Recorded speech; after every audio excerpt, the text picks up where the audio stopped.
Welcome to the Evening Gamer. I'm Taylor. And I'm Guy. Welcome, everybody. Welcome back. Episode 60. This is our 25th episode of the year. Damn, that's quite a few episodes. It's 25 hours listening to us. Oh, no way. And this is where we're coming out to the second year, wrapping up the second year of this podcast. Second year of the podcast. It's crazy to think, and it's been a hell of a year. You know, geez, we're going to be doing a bit of a look back and a look at what the year was over the course of this episode, because of course we've got the Game of the Year nominations, up our sleeves. We said we were going to talk about it, and they will be announced shortly. 100%. Today is all Game of the Year, and it's such a good talking point because it's such a good opportunity, as you said, to look retrospectively over the year. Not only that, but to compare it to expectations we had at the beginning of the year. If you're a new listener, could be a good idea for you to go back. If you listen to podcasts in chronological order, maybe you've heard it. But if you just chime in for your first time here, episode 60, go back to episode 35. We discussed games we were excited for this year. And it's just it's really good in these episodes to have that comparison between what we were looking forward to, the results of them, how they performed, if we played them all, and then what the nominations are. Indeed. And we got a bit of an agenda to work through. First off, I feel like we got to talk about Arc Raiders. That's a game. We got a bit of a recommendation from, I think, who was it? Somebody wrote in and was like, we got to get on this game. I think it was our Iron Cowboy pal. And we jumped on. We've given it a run. And I got to be honest, I know how you feel, T. Like, I'm a bit addicted. I'm a little bit addicted. Yeah, for me, it was one of those recommendations where you hear the noise, you watch the clips on Instagram or wherever it's coming out. You see the odd post on Facebook and the odd article or whatever it is. And whatever. Like, I'll get to it when I get to it, kind of thing.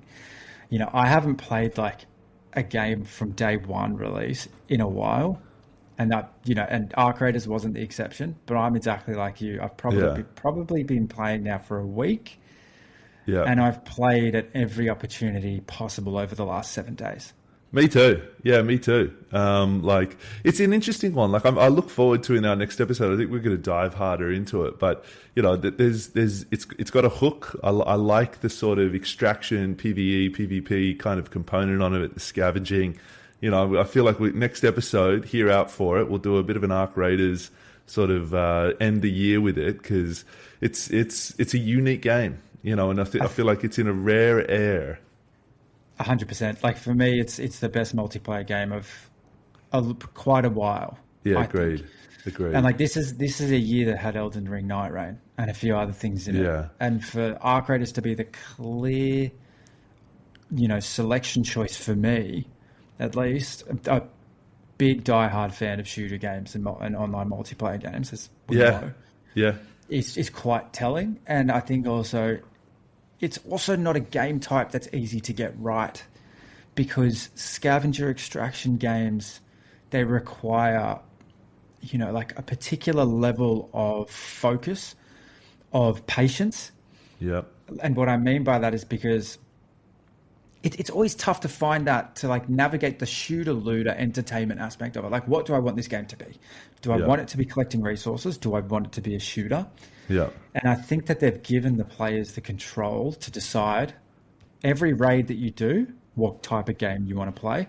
Yeah. And that's why I think Arc Raiders is excelling. And it's just it's a clear choice for me. Whenever I have half an hour, it's like, it's Arc Raiders. Yeah. I want to run one. I want to run one. Yeah. Yeah. It's like, I agree with you. Like, I think referencing Night Rain, like, it is the other standout kind of multiplayer game. I mean, obviously Battlefield, but that one is a tried and true model of sort of the large open world and big battles and the modern kind of combat element of it. Obviously, Black Ops, whatever 7 they're up to, is a bit of a miss.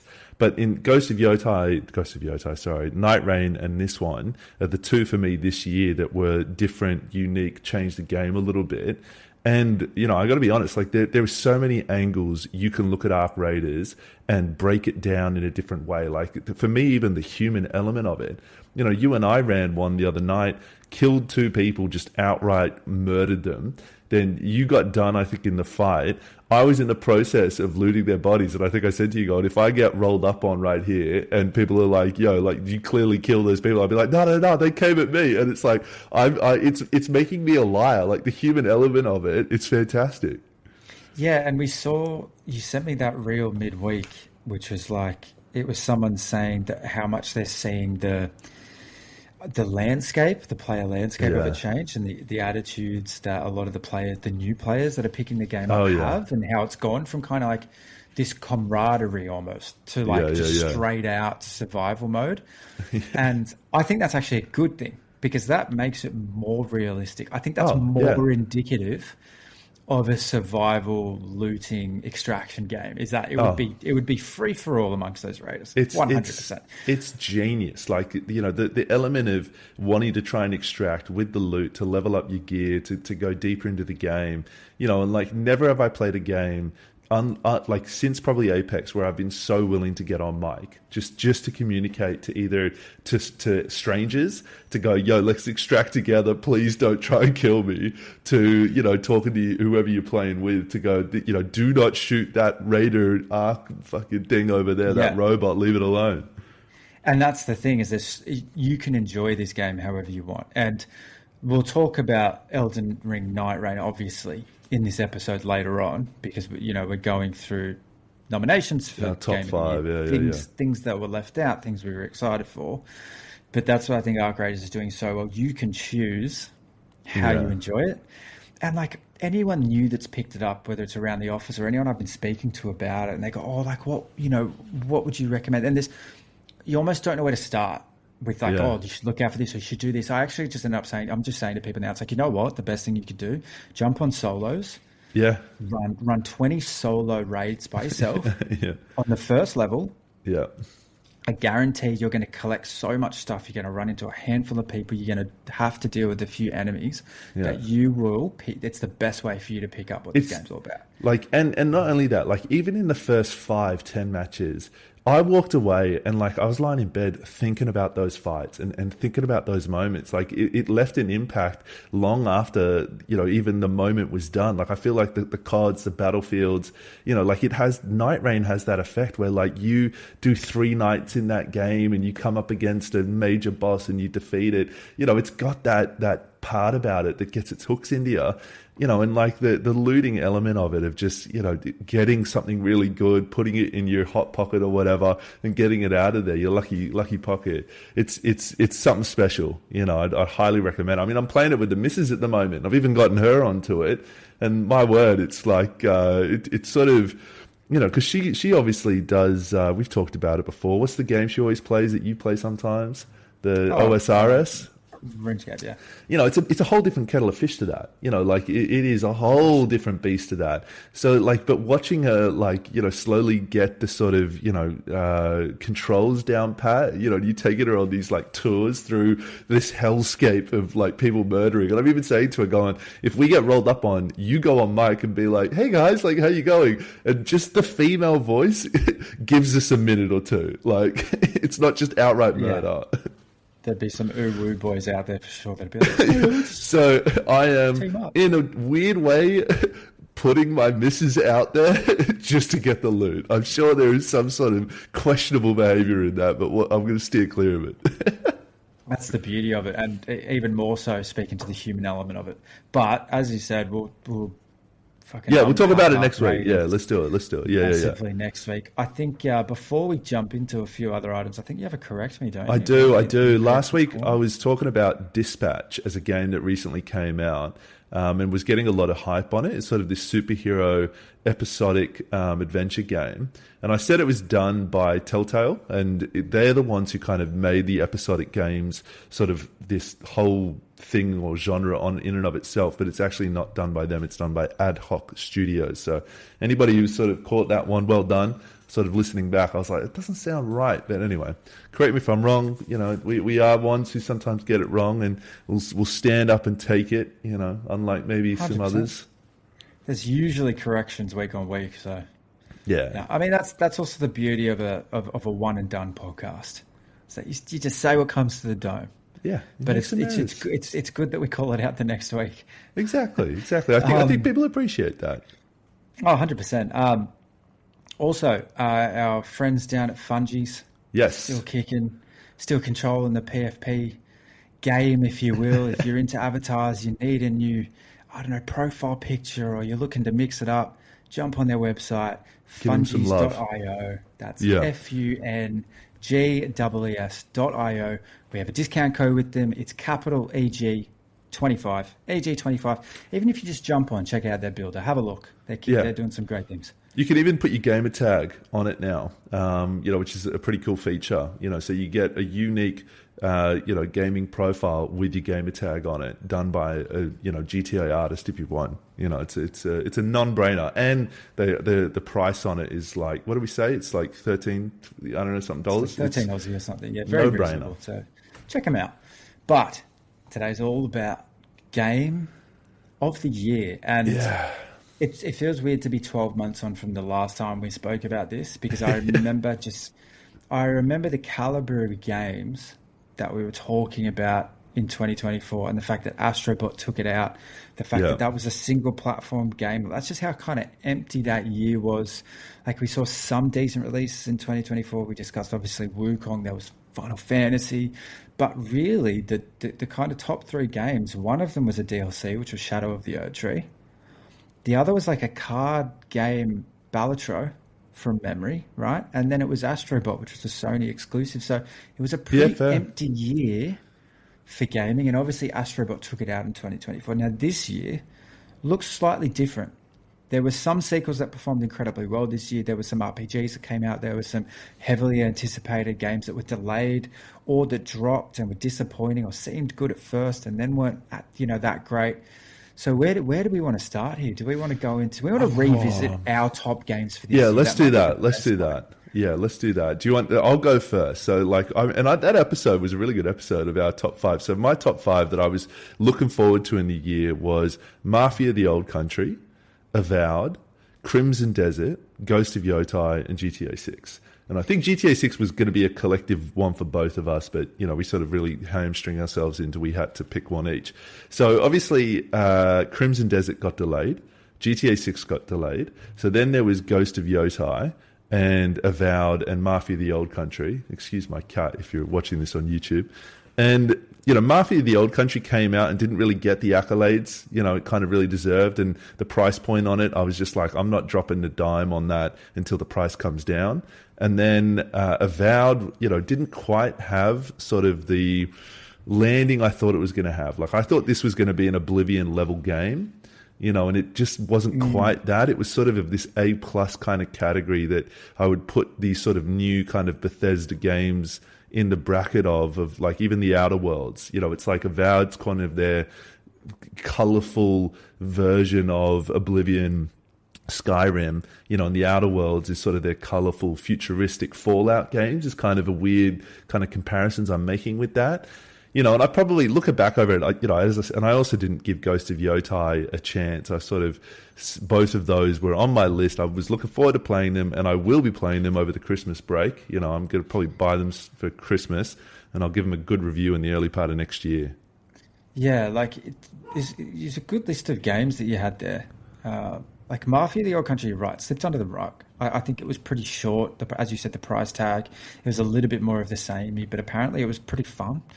Good story, but just not like, I think the previous Mafia games was sort of this open world gangster kind of vibe, and this Mafia one was a little bit more linear, and I think that's kind of a lot of people were like, why'd you go away from the open world? Like the Mafia 2 and then the one in the bayous, it was really cool for an open world game, and this one just became a bit more linear. But I hear the story's good, so I will give it the time in the sun eventually. Avowed was just fine. Like, it was fine. It was fun. Yeah. It was fun. Ghost of Yotai, I don't find myself particularly driven to play that game, to be honest. Like, I enjoyed Ghost of Tsushima for like 15 to 20 hours, and then I went, I'll come back to this when I have a gap in gaming. Like, I don't feel super pumped to continue playing this. Yeah. And therefore, naturally, I think, the name's almost the same, right? So I wasn't completely drawn to Ghost of Yotei. I think we were also a little bit samurai'd out, because we'd also had AC Shadows, and I've got to be honest, after there was AC Shadows, then there was, a number of other samurai games this year that, I just got to a point where I was like, I kind of just want to play a shooter, and like not a samurai game.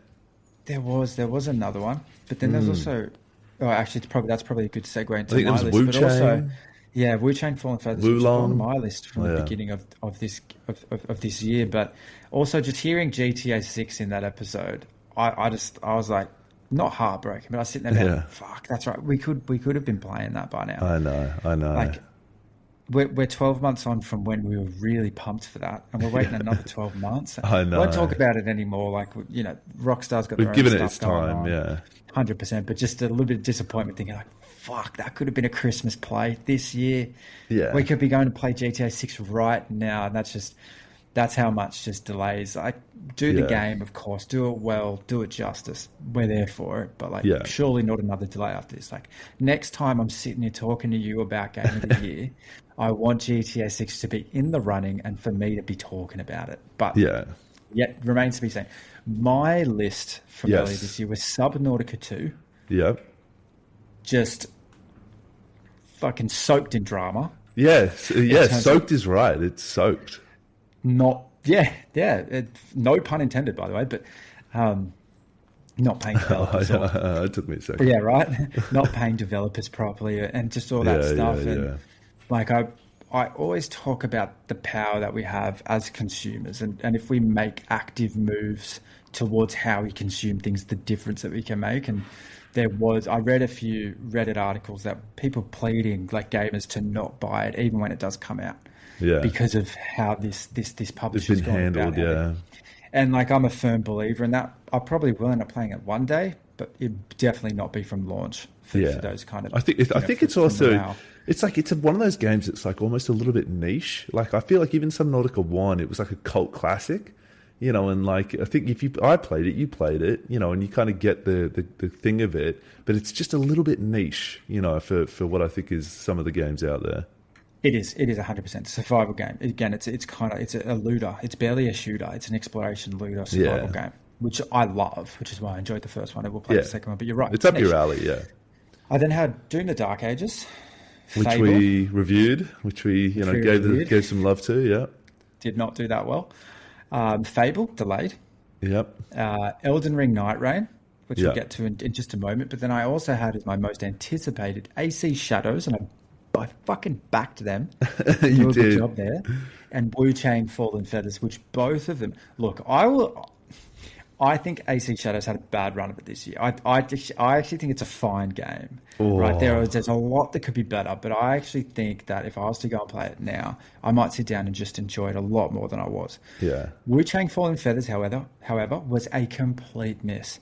And they had the perfect genre with the perfect storyline to release to the perfect gaming base at the perfect time, and they just fucked up the product. Yeah. Like, that game could not have found a better window to release. And like, have you heard anything on that game? No. Yeah. Have you seen a clip? Have you heard a review? It was complete bomb. It slipped under the radar so much, it fell off the radar, like, that game. But I mean, let's go back to AC Shadow though for a second, because like, I remember, I think you and I talking about this even before maybe we started recording the pod, and I think we were complaining about Ubisoft basically just like copy pasting the same kind of fundamental mechanics of a game in a different time period with a semblance of a kind of vein of story, like the new Assassin's Creed, moving away from the Desmond ones of old, with Altair, with Ezio Auditore. You've now got just, the Viking one, the this one, the one before that in Egypt. And it's like, it's just kind of so same. Like, you can tell they're just copy pasting, revving up the engine a little bit in a different time period. And like, I kind of go, once you've played one of them, you kind of have played them all a little bit. Unfortunately, that's certainly where they're going with their games. And I think that this could be a turning point for them in this franchise. I think they should have stuck to their original storyline. Like what was going on with Desmond in that lab that he was in with the annex, everything like that was. I remember as times past being so obsessed with where this franchise could go. Oh yeah, and I think you're right. I think there's massive copy and paste for sure. But they also did kind of pave the way for that kind of game. Like, think about any other game where you climb a wall. Yeah. It's so familiar to you because you've played the Assassin's Creed. Oh, yeah. They created that. Yeah. So I think that they've really struggled to let go of that, because I think that is in essence their game. Yeah. And this is back when open world gaming was still, like when they released 1 and 2, man, this is still when open world gaming was still developing in terms of how big maps could be and how intricate side missions could be and how many, hidden areas you could have and stuff like that. And 100%. Yeah. So I think that they've really struggled as open world gaming has evolved to take that IP along with them. Yeah.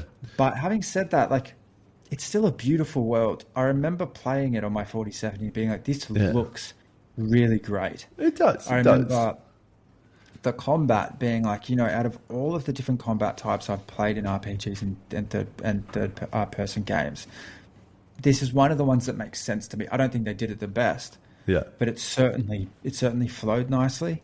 And remember, combat in AC, it's always been like that. It's always been like, you can murder an entire village if you're good enough at it.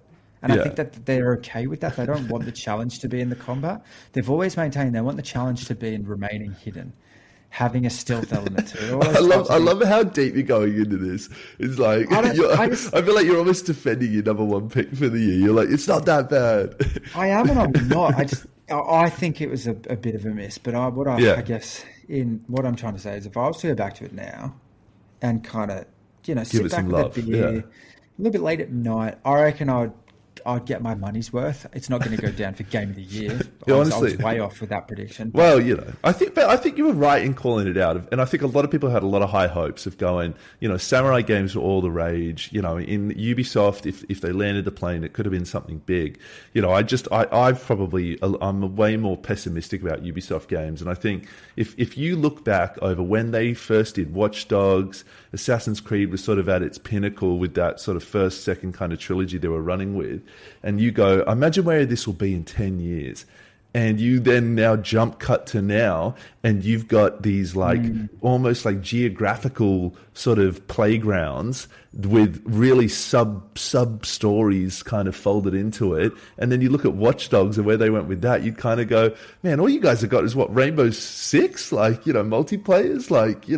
You really dropped the ball. But anyway, let's not turn into a Ubisoft bash here. We could do a whole episode on that. But yeah, okay, so Night Rain. Let's go into Night Rain, because I feel like that one deserves its crown, number 2 spot. Question for you though, if they've just released a new update on it, any temptation to get back on, or are you on the Ark Raiders train? Huge temptation to get back on. Okay. But I don't actually know if... I think it's a really good game, but I don't actually know if the whole premise of it works. Okay. I don't know if the whole kind of... It's not a PvP. Yeah. A PvP, right? It was new territory for gaming, in my opinion, and I don't know if it actually grabbed me that much. Yeah. I think it looks beautiful. I love the idea. Yeah. But I played 10 rounds and I was like, yeah, I know what you mean. Yeah. It's kind of like I'm just same level, same run, same items, same bosses, same thing. It's kind of like it's a love letter to Elden Ring. Elden Ring will live on, in essence, through this game. And I think that's all it's I think that's all that Night Rain will be. Yeah. It's like a how to describe it? It's not a main course game for me. It's an entree that you have its moment in the sun and then it kind of disappears. It didn't kind of, run a period of time. I think everybody jumped on. I was like, this is fun. I enjoy it, good with a bunch of mates, you know, for a couple of nights. And then you're like, I'm not a grinder. Like, if I was sort of didn't have a day job and, you know, was streaming every day, yeah, sure, maybe I'd play it a little bit more. But, you know, you compare that to Arc Raiders, you know, I think the variables in Arc Raiders, like if Night Rain had PvP in it and the whole looting mechanics of it and stealing it from other players and better sort of weaponing, upgrading kind of components that carried over, I think, you know, it'd have a bit more to it, but I think Arc Raiders is knocking it out of the park in those kind of that new format kind of battle royale-y, extraction-y kind of different game genres we're entering into now. 100%, and here's why. The first reason is Elden Ring comes to a head at the end, right? Where big boss battle. You need to get there. It's a big boss battle. There's no guarantee that you'll win. It's actually pretty challenging. Yeah. You can't decide how you play the game. The game very much decides how you play it at the cadence it's rolled out. I also thought that Elden Ring was actually too quick. Like where Arc Raiders has gotten it right, and I think Elden Ring missed completely, and I've just discovered this in my head, is I actually really didn't like in Elden Ring multiple builds to choose from. Like where it's like, hey, choose a character that has XYZ abilities. Yeah. It was kind of like, I don't know if I like that because your base game wasn't like that. And you look at Arc Raiders is, hey, design a character. Yeah. Like, and I mean by design, like just figure out. No, you're right. I know where you're going with this. Yeah, I agree with you. But then the rest is up to you. Your skill tree is up to you. What you look like is up to you, depending on your achievements, what guns you want to run. That to me is something. When I log onto Arc Raiders and we're only a week in, my character looks so different to yours. Yeah, it's true. Is what keeps me going back. The things that I'm breaking down, the things I'm collecting, they all contribute to the ideal raider that I have in my head. Yeah. Whereas like Elden Ring was like, hey, you choose a character every time. And it was kind of like, but I'm not adding to it. I'm not really building it. Like, it's not really mine. You know, it's not like if I do something amazing with that, you know, just my own Elden Ring Night Rainer, if you will, that I get something cool. And I think that if that had been there, maybe the game style would have actually been enough for it to kind of complement each other, but it just didn't. And I think that's where Arc Raiders has gotten a really, really 100% agree with you. 100% agree with you. That's a huge component that if they added to Night Rain, it would have been a pop off. So we've got both our top fives, and oddly enough, there's a number in there that were pushed to next year. There was a couple that we never really got around to playing for various reasons. But now, sort of extrapolating that and kind of putting it onto the Game of the Year awards, and announced probably about 7 days from today. So you might hear this just before the announcement goes live.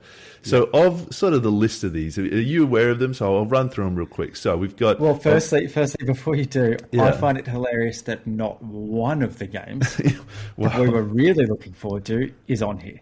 I know that's and in what ways that you could either look at that as going, a dereliction that we've got no idea, our finger's not on the pulse, or you could look at it in a way of going, it was just such a good year, and gaming is a taste. Whatever you like won't be exactly what I like, but there is always a line in the sand or the vein that gets tapped where everybody gets on the page, and it is often where people put their money and the most purchased games.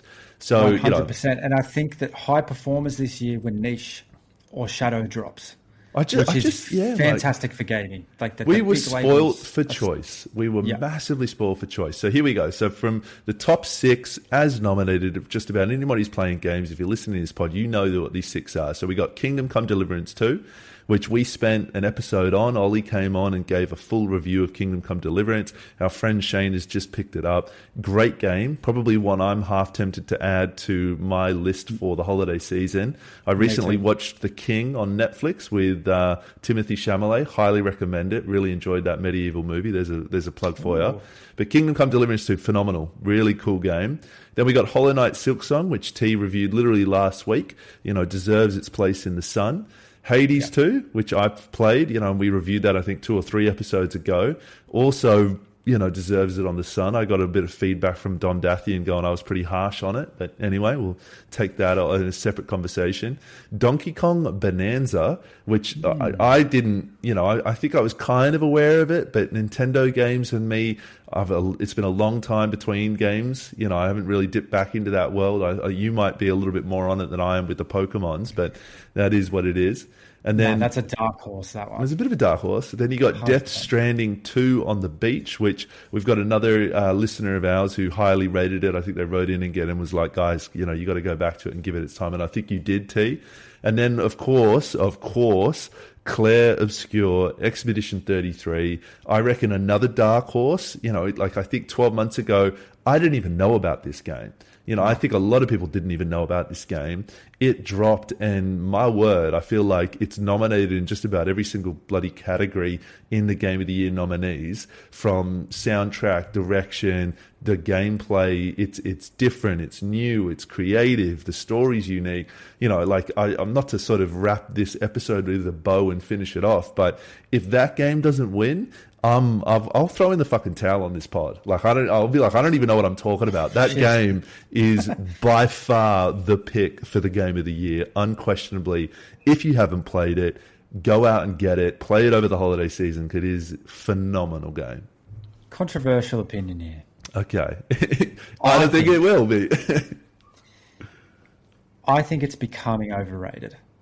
Overrated? Ooh. I think there's a massive fan club behind this, and rightly so. Do not pushing an agenda. Do not twist my words here. I think it's a great game. I enjoyed it. The art style, the music, the characters, the storyline, the way they did the turn-based combat. I thought it was all delightful. Really, really, really great. Do not get me wrong. It is a strong product, but it's one of those things that's gaining momentum the more and more people talk about it, and it's kind of starting to escape the realms of what it actually delivered.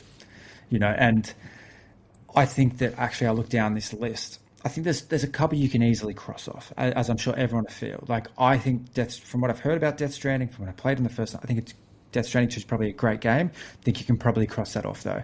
Okay. I think Kingdom Come Deliverance is definitely there. I think Hades was phenomenal, especially for a sequel, but I think you can cross that off, and I think you can cross off DK Bonanza as well. So I think you're left with Silk Song, Expedition 33, and Crimson Desert.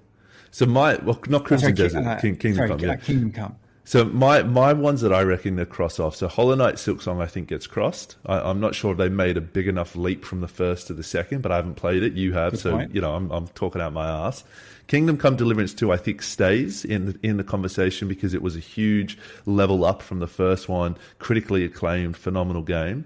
I think Hades 2 drops off. I don't think it sticks in. Having played that one and the first one, I don't think there was enough there of a newness to it. And I'm pretty sure it already won a Game of the Year award. I could be wrong on that.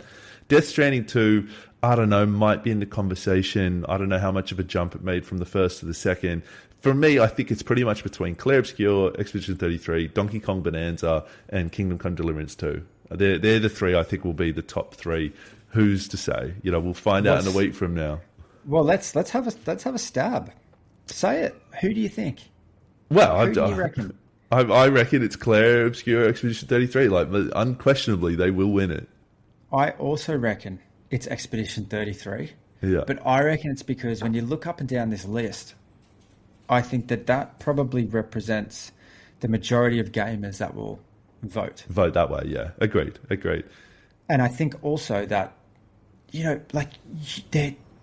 when opinion is strong enough and large enough, there does become a herd mentality. Oh, 100%, yeah. Of there will be a current that will start to sway in a particular direction. The more noise you see, the more talk about it. Even just subliminally on Instagram or whatever, and the article's written, it's almost like the Oscars. You petition for the game, and it generates. But should we? Oh, sorry, you keep going. Apologies. I think Expedition 33 as well, but just so we're not on the same page, okay, I'm actually going to say Silk Song I think will be in a hot position to take this out. I reckon it will go close. Should we put a dinner bet on this? We'll do an old Kyle dinner bet. Let's do it. All right, dinner bet. Just for anybody who doesn't know what dinner bet is, we like to bet on things occasionally in life that occurs. and we'll put a dinner on it. So whoever wins gets dinner shouted for them. We've done a few of these over the years within our circle of friends, and to be honest, I think Kyle went through it with me the other night, and we're pretty even. I thought I was sort of 6-0 to him, but we're 3-3. Let's just say I'm yet to get a free fucking dinner. Oh, so okay. All right. Well, come on, Silk Song. Do me good. So some of the games that missed out. So we got Ghost of Yotai. GameRanks did a really cool article on this. Oh, no, sorry, Polygon did. Apologies. So Ghost of Yotai they put on the list, and we agree with that one to an extent. Split Fiction, I feel like was a big one to miss out. Like that was miss. A huge miss. Yeah. Blueprints together as well. Exactly. Blueprints, that was obviously, I think, your favorite game of the year. Maybe in the next episode we do a sort of top 5 or what was our actual favorite 5 games we played this year. Yeah. And then Indiana Jones and the Great Circle, which I played, and I sort of understand why that one may not really be there, but it's I agree, it's probably not far off. Polygon also, not pretty on the money with that. Grounded 2. Grounded 2, yes. Grounded 2. I thought the first Grounded. The first Grounded is actually such a fun game. Yeah, I know you rate it pretty highly. I haven't played Grounded 2, but if it's anything like the first, it probably deserved a nomination. Yeah, and that's a huge statement for a game I haven't played. But it just occurred to me before this episode. I was like, no one's talking about Grounded 2. Is it bad this time around, or like what's going on? So I'm going to do some research into that, maybe play it over the next week and give first impressions on that as well. But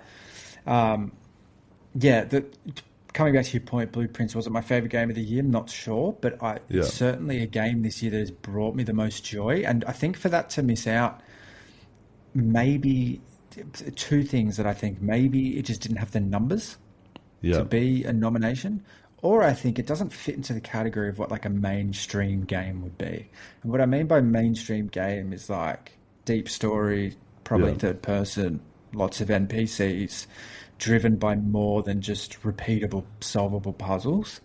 But for me, I don't think Game of the Year should fit into a particular category or criteria. It should come back to the people and what brought you the most joy. Like that's what gaming is about for me. It's not about the publisher or developer that spent the most money or has the largest map or anything like that. And to be fair, the nominations, you look at Expedition 33, it's none of those things. So maybe I'm off with the criteria thing here, but just surprised that Blueprints just didn't even get a shout out there.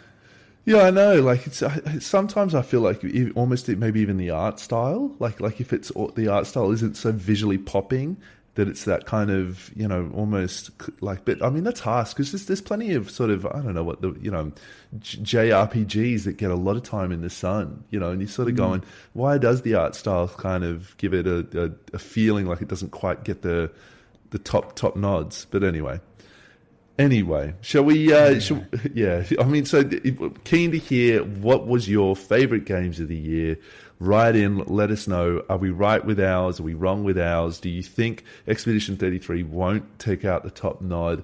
And let us know what you think of Arc Raiders. I'm having a ball on that game. And, it'll probably be in my top games of this year. Like, it's really, it's giving me the apex scratch of old Taylor of sort of COVID time of going, I'm rushing to get home to go and do a raid on that game. It is fun as hell. Nah, for sure. It's super addicting, and mainly because you can control the pace. That's what I absolutely love about it. I'm the same, man. I get home and I just think, do I have time to do a raid real quick? Yeah. The answer is usually no, but I still try and fit 1 or 2 in. Yeah, so much fun. Really good year for gaming. Hope everyone enjoyed it. As Guy said, email us info@theeveninggamer.com.au. Tell us what your favorite game was, or message us on Instagram, the Evening Gamer Podcast. Want to hear from everyone. If you're an Elden Ring Night Raider, tell me what I've been missing out on. Tell me why I'm wrong. Let us know what you enjoyed and what you think will take out the top spot. Let's do it. One more episode for the year, T. We got one more to go. One more of the year. But most importantly, keep leveling up. I can't remember what the other line is. What is it? Don't be an NPC. Fuck. Bye, everybody. Thanks, everyone.